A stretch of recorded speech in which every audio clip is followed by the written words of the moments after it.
Welcome. Today we're going to talk about Ali Abdaal's Feel Good Productivity. This book right here. As a disclaimer up front, they sent me the book in hopes that I would review it. And there's nothing else. They sent me some stickers with it too, but nothing else has exchanged hands, nor do they get to see this. Or any time I talk about it, they get no approval whatsoever. But I figured I'd at least tell you. Other than that, if you like these types of videos, you can support the channel best by becoming a member at curtismchale.ca/membership, and all members get access to all of my raw book notes for every book. I think it's 60, 65 now, and about 40-ish that are nonfiction with extensive notes in them. All right, buckle up. Let's talk about Feel Good Productivity and decide if it's a book that you should be reading. All right, so let's figure out who Ali Abdaal is first. Besides an author, this is his first book sitting behind me, but he is primarily a YouTube content creator, personality, productivity video person. And he has built the Feel Good Productivity method on the Broaden and Build philosophy by Barbara Fredrickson, which is out of the positive psychology school of thought. So in theory, the broaden in this idea refers to when we have good emotions, our mind opens up and we take in more information. We're more creative and are more inclusive in our thinking. That's actually a key point that I am thinking about for other stuff as we are inclusive, as we have good emotions. Like, how can society be more inclusive? How can we make sure that more people have good emotions, more opportunity to be more inclusive? And we're seeing a lot of that opposite happening right now. Secondly, as we broaden our experience, we build resources that we can draw on in the future. And here we would think about going out with someone, having a good time, enjoying their company, and then we make a friend, a resource that we can catch on to later. Here I think of a cycling friend who moved into the area that we invited on some bike rides and had dinner with once or twice. And then when they needed some bike tools, they said, "Hey Curtis, do you have some bike tools?" I said, "Sure I do," right? Much like I would say, "Hey, can you, we're away for a full day, can you come by and play with the dog for a while?" And they'd say, "Sure, we totally can." So this is how we build resources with the broaden and build resources in the idea in this scenario. You'll find links to, again, the broaden and build philosophy, and everything I refer to, you'll find links to it in the blog posts that go with this. So after the intro, Abdaal breaks this up into the standard 3 sections we see in most productivity and self-help books. I don't know why it's 3, but it's pretty much always 3. First, he tackles how to use the science of feel-good productivity to energize yourself. Second, he shows us how you can use it to overcome procrastination. And finally, he uses feel-good productivity to show us how we can sustain ourselves long-term. This is more than just a, hey, let's get more done. This is a book about how to do what you want to, be productive, and get good things done in a long-term sustained way. So let's tackle part 1. So in part 1, he starts off by really encouraging us to take on tasks that energize us, tasks that we are interested in, that are fun. He cites Richard Feynman and Feynman's breakthroughs that came through in the field, I was going to say psychology, but in the field of physics, when he started playing with physics. We started just realized he wasn't being as productive, he wasn't coming up with new ideas, and he decided that he was going to just kind of goof around and figure things out, and then a lot of his breakthroughs came. So this is very much like flow state, which we see in, I believe it's Mihaly Csikszentmihalyi. I'm probably pronouncing that wrong. Again, there's links to that below. Look up flow state in the book Flow by Mihaly Csikszentmihalyi. And when we enter flow state, work becomes effortless anyways. We just get into it. The time flies away and we don't even notice that we're spending time on things. I find this when I'm writing. I often find this when I'm reading as well. And another key idea that Abdaal comes back to is having autonomy in our work. And that's a key factor with work feeling effortless. When you get to choose what you want to do, then it feels easy. So think of a prescribed syllabus of books you have to read, say from school. When you're doing that, it's not as easy because it's prescribed. You have to do these things, whether or not you find them interesting. Whereas books you choose, you can dive into them. You often find them very interesting and can't put them down. Now, a final key factor that I have found very helpful to my career, to my life in general, is the protege effect. And this is essentially, from the learn, teach, do. Or learn, do, teach, the philosophy, which I've heard of as well. It's where you learn something, you do it, and then you teach it. And teaching it is where you solidify your knowledge a lot. As you start to try to explain something, you realize, I don't understand this as much, and you solidify your knowledge. So he uses the protege effect here, which is the first time I've heard it in that term, but learn, do, teach is a very similar idea. And he emphasizes that you need to start sharing your notes. So this is something I talk about regularly when I talk about note-taking, is that you need to share your notes in some fashion, and doing that will help solidify your knowledge. If you're not writing, doing videos, doing something, really working to share your content that you're coming up with, the books you're reading, and the ideas that you are gaining from them, then you are not getting everything you can out of them because you're not forced to really synthesize that information well and dig into it so that you can explain it to someone else. And then you will know you really understand it. Part 2 is titled Unblock. In the second section, he wants to show us how to unblock ourselves to reduce our procrastination. He highlights a key idea is that we often procrastinate because we don't know what the next action is. This is one of the key features of the getting things done methodology, where you're always supposed to define the next action. So when you sit down, writers have done this where they finish off, for the day writing, and they say, and here's 2 bullet points that I'm going to start writing next. So they don't stop when they're out of ideas. They stop when they've done 3 hours of writing, and they say, okay, and here's the next 2 bullet points, so that next morning I can come in and just start right away. Abdaal also highlights the usefulness of time blocking, which I love. I actually have a course on that, kursmikhail.ca/education. Members get all my courses as well. And then it gives you a decent framework to get started with time blocking. He's got a good idea for time blocking here. I think there's definitely deeper things, but this is not a whole book on time blocking. I really like it. I use that regularly, right? It's Monday at 9:12. I'm usually recording Monday at 9 o'clock. I am almost always writing Monday at 6:15. You'll find my streams if you want to join me just to take notes and write quietly. There's also a good amount of influence of atomic habits. And this is the advice given, like, if you're going to run in the morning, make sure you get your running clothes out. Just make it easy. Make those things easy, right? Or make things that you don't want to do hard. So put your phone somewhere where you can't get it. Atomic Habits is another, I think, decent book. A book that's not harmful, but makes a lot of assumptions, I think.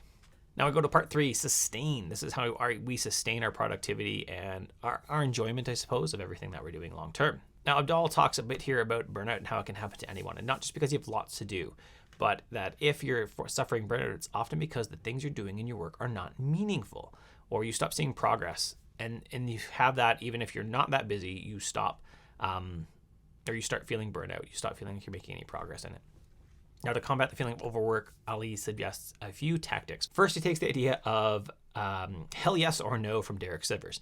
And this is the idea that if you're not like, oh, absolutely, I just really want to do this, then it's a no. There's not like an in-between. It's just a no. Another good idea I've heard, which I don't remember Ali talking about, is when someone says, hey, will you do something for me in 3 months? You think, wait. Would I do that this week? And if you wouldn't do it this week, then you're probably not going to want to do it in 3 months. So just say no. That's another good way to just, again, say no. I think no is the most productive word that you can have in your vocabulary for productivity. And then second, Abdaal introduces his calm methodology to taking breaks, where you don't doom scroll on social media or endlessly search Netflix for something you want to watch. Instead, he wants you to build competency, or C, as you gain new skills. Take on something where you have autonomy over and you can decide what you want to do with it, something you have a liberty, because it takes enough focus that you really have to focus on that task. You can't just, be mindless on it. You have to focus on that task. And finally, choose something that is mellow, no high stakes endeavors. So for me, I like building some furniture, and I don't do this as a job. I don't do this as YouTube. I just do it for myself because it requires focus, but it's also mellow enough where I can just come back to it later. If I don't get stuff done, it's not a big deal. And finally, Abdaal gives us permission to write the day off. Sometimes you just need to step back and do nothing. Now, this is really hard for a lot of Western society, and includes Europe really, but the global North or Western society, richer countries, as we are stuck in what is called the Protestant work ethic, where working hard, doing lots of stuff is akin to godliness. I don't know why, because most people aren't even religious ultimately anymore. And it goes back to the sayings like, idle hands are the devil's breeding ground, or our devil's work, whatever, devil's friend, whatever that saying is. It's really hard to break out of that and feeling, and I definitely feel this, right? I want to lay around in the summer in the hammock and I'm doing nothing, just want to nap. Like, I feel a pull often to do stuff in the house. So, or to do any type of chore, or to even, if I'm reading a book, maybe that's more productive, especially a nonfiction book and taking notes, then it's even more productive. Reading a fiction book, not so much. So getting out of that is a really hard thing. There's some great stuff called The Good Enough Job is a great book. I can't remember who that's by. Simon Stoltzoff is a good book that talks about this. Now, there are some issues with feel-good productivity. The first and biggest one is that it's based on positive psychology. If you were to look at the book Manufacturing Happy Citizens, there'd be a link to that in the show notes for this, or in the blog post for this. We can see that there's a strong replication crisis in positive psychology. Cabanaz and Ilois, the authors of that book, claim that despite 20 years and 64,000 studies on the subject, there is only weak correlationary only ties, and many of the studies contradict each other. So that means one will find, hey, this is totally what works, and the other will find this is totally what works, and that's just not how it works. There's one famous one called the JAM study, often, where it's about choice, and if there's 25 choices, you basically less people even choose anything, or then there's 3 choices. There's actually been a lot of research now showing that that's not even true. So. But it's been cited. I have a psychology degree or counseling degree. I remember talking about that, and now it's said we don't really do that. So this means that a lot of the research that Abdaal is basing his theory on, or his book on, is a not replicable theory. It doesn't have a lot of scientific repeatability. Another bad thing about positive psychology is that much of it is tied up in the guru fields. Look at a book called Conspirituality for that as well, which kind of goes more to the conspiracy theory side of that field. And now if you have a chosen positive psychology guru, often they'll have a course and you take their course, and if you just do what they say, they'll say you'll get success. But if you don't get success, it's because you didn't do it hard enough. It was your fault. And it's easy for them to abdicate any responsibility for what they say. But if you didn't achieve it in the first course, you've got a second course. And it's never their fault. It's never their advice. It's always that you didn't work hard enough. But if you actually did succeed, then it's because you followed their advice. That's another hard part about positive psychology and the whole, honestly, that goes into capitalism, that goes into many capitalists wanting you to think that it's not the economic society sitting around you that gives you what you have or makes it, kind of bounds your upper limits. It's that you made a choice, and when you made a choice, you deserve, if you're poor, you deserve all these bad things. And anyone who succeeds deserves what they get because they did all the work, regardless of, society supporting them in absolutely many ways. Even if you live in the US, where society isn't quite as supportive as other countries. Another kind of hole, and Abdaal actually does address this a bit. But one hole he has as well is the focus on autonomy in your work. He does have a few throwaway paragraphs saying, well, I know not everyone has autonomy. Some people have kids. Some people have jobs where they can't, do everything. But he doesn't really deeply dive into what that means and how do you make any choices in that time? How do you alleviate that? And I'm not sure that he can in some ways as well, because there's like an entire book called Scarcity that talks about this, how scarcity basically removes your choices because you have too many balls in the air and you can only catch the few that you can. Or, think of like a suitcase as another analogy it uses in that. A poor person has a very tiny suitcase. They can only put in like 6 things, whereas a rich person has like a big suitcase. They can put 25 things. So of course they can make better choices because they literally just have more capacity to make choices. So he doesn't address that well, but again, that might be an entire book. And I've struggled with that in a lot of books I've read recently where they haven't addressed the scarcity aspect of it. They say, hey, you got to have autonomy. You got to do what you love. But they never address the privilege that is inherent in that, which I even have. I totally admit. It's a Monday 9 o'clock and I'm just doing what I want, which is talking about books. I'm clearly a white dude. I'm married to a lady. I'm a cis hetero white dude that grew up in a Christian house. I am as normie as it comes.